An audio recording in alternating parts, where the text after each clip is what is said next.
Всем привет, мои дорогие друзья! Я рад вас приветствовать на нашем с вами канале.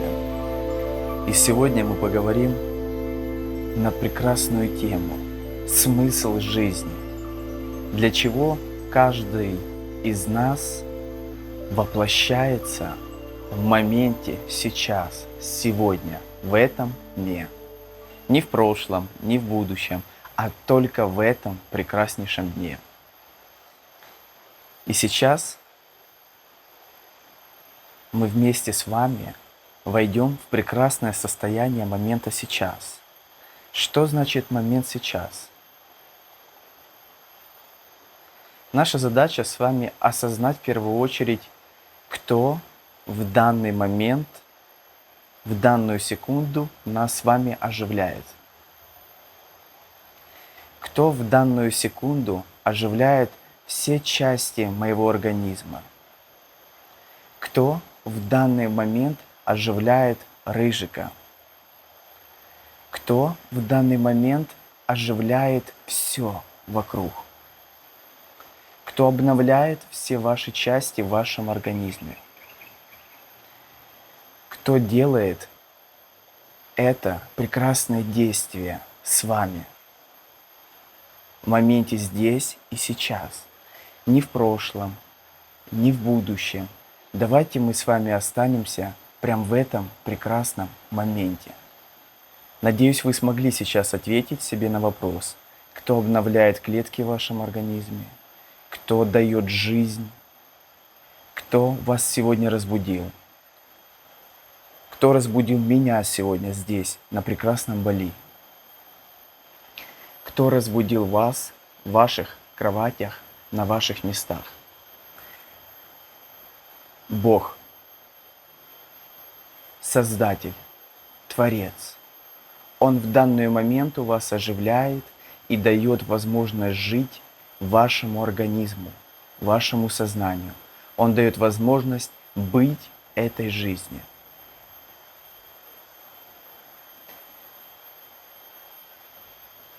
После этого мы начинаем наш разговор. Постарайтесь пребывать постоянно в этом состоянии спокойствия, бездумия и жажды познать самих себя. Для чего происходит эта жизнь, эта игра на планете Земля? Самое важное то, что у каждого из нас появляется возможность оказаться в том мире, где мы ничего не создаем, где мы ничего не оживляем, где мы можем только созерцать и выполнять взаимодействия между друг другом, между жизнью, между я физическим и я духовным. Это все состояния очень интересные. И тут же они все находятся в одном моменте сейчас. Задача познать себя в этой жизни. Все люди, которые встречаются на вашем жизненном пути, они все связаны с вашим обучением, с вашим познанием и осознанием себя. В одном из постей я написал, что мир наш перевернут вверх ногами. Это так и есть. Ценности, стремления, желания, все, отношения, заключение любовного союза,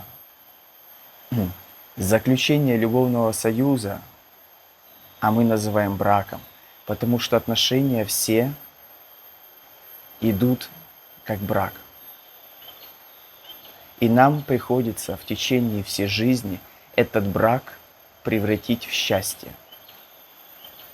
Каждому из вас, кто был или не был в браке, это не важно.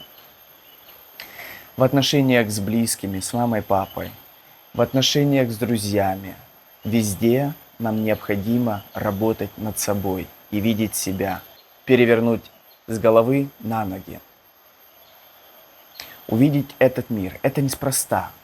Это такая задача. Этот мир для этого и придуман, чтобы каждый человек выбрал свой путь познанию себя. Вы можете задать вопрос, как это, зачем вот такое вот? Я скажу обычными словами. Это игра в познание себя и не больше. Если вас сейчас оживляет Творец, если Он вам дает возможность жить, а вы себя не оживляете, вы только можете меня видеть. Все клетки в вашем организме обрабатываются сами. Оживляет их божественная энергия. Соответственно, вы осознаете в данный момент, что вы не создаете этот мир. Никто из вас его не создает. Возьмем немного сейчас как ведическую культуру, та, которая немного подзабыта. Что такое? И вспомним за Иисуса. Что такое в книге «Бытия» написано: «И родила непорочная Мария Сына Божьего». Что значит Сына Божьего? Сына Божьего – это значит, Мария пребывала в осознанности в этом состоянии и в просветлении. Только когда человек пребывает в осознанности и просветлении, он может женского пола родить Сына Божьего. В прямом смысле слова. Почему? Потому что у этого человека есть полное понимание, кто управляет всеми процессами. Он не присваивает себе ничего в этом мире, потому что он понимает, что он не от мира сего.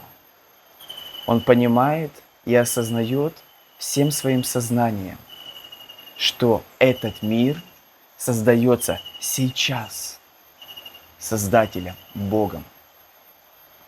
И он наблюдает этот фантастический момент, который происходит с нею, даже с мужчиной. Он тоже взаимосвязан в этом процессе.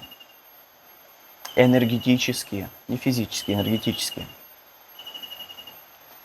Женщина созерцает, как в ее чреве зарождается новая жизнь, новое тело. И она осознает всей глубиной своего сознания, что она его не создает. Это чудо происходит по воле Создателя, но не по воле Марии, но не по воле мужа ее.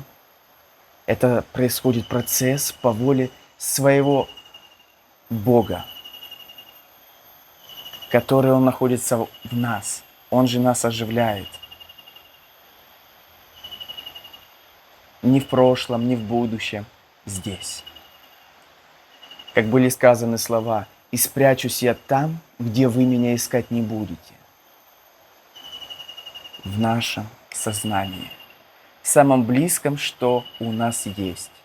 Когда мы открываем глаза, Творец нас оживляет. Вот где Он. Даже если глаза не видят, вы слышите, Он вас оживляет. Даже если с вами ничего не происходит, это происходит по воле Создателя. И Мария глубоко осознавала этот процесс.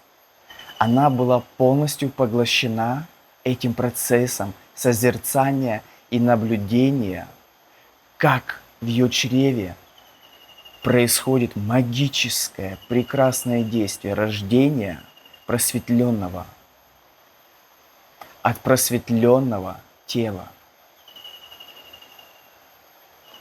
Она была в полном понимании, она себе его не присваивала. Она не говорила: это мой ребенок, она говорила: это Божий ребенок. Она не говорила: это мое дитя, она говорила: это Божье дитя. Не потому, что она не любила и не хотела, потому что у нее было полное осознание и понимание всего процесса, что с ней происходит. Соответственно, она уже была готова с самого начала осознать и принять Создателя. Она его звала в какой-то мере в свое чрево осознанно. Потому раньше в Ведах и было сказано, что для девушки очень важно целомудрие. Для девушки очень важна нравственность и осознанность полного действия, что с ней происходит во время беременности. Чтобы девушка не присваивала этот плод, а созерцала творение Бога. Соответственно, это не значит, что если в современном мире девушки, которые не девственницы, что это как-то плохо. Вы уже есть каждый там, где есть, и это прекрасно. Вы можете осознать те слова, которые я вам говорю, и передавать своим детям. Только благодаря этому процессу люди изменятся на земле.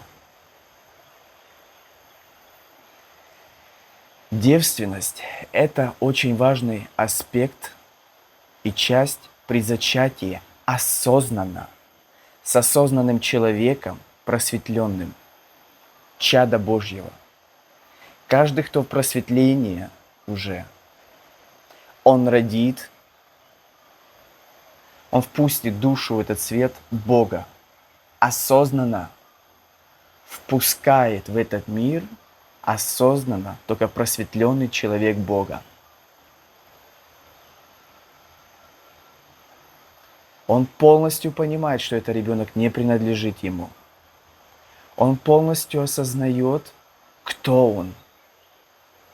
Он полностью понимает, в чем это чудо процесса.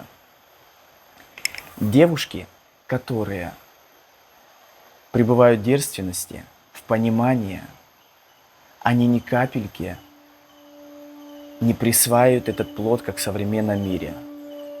Девушки. Они отдаются целиком Богу.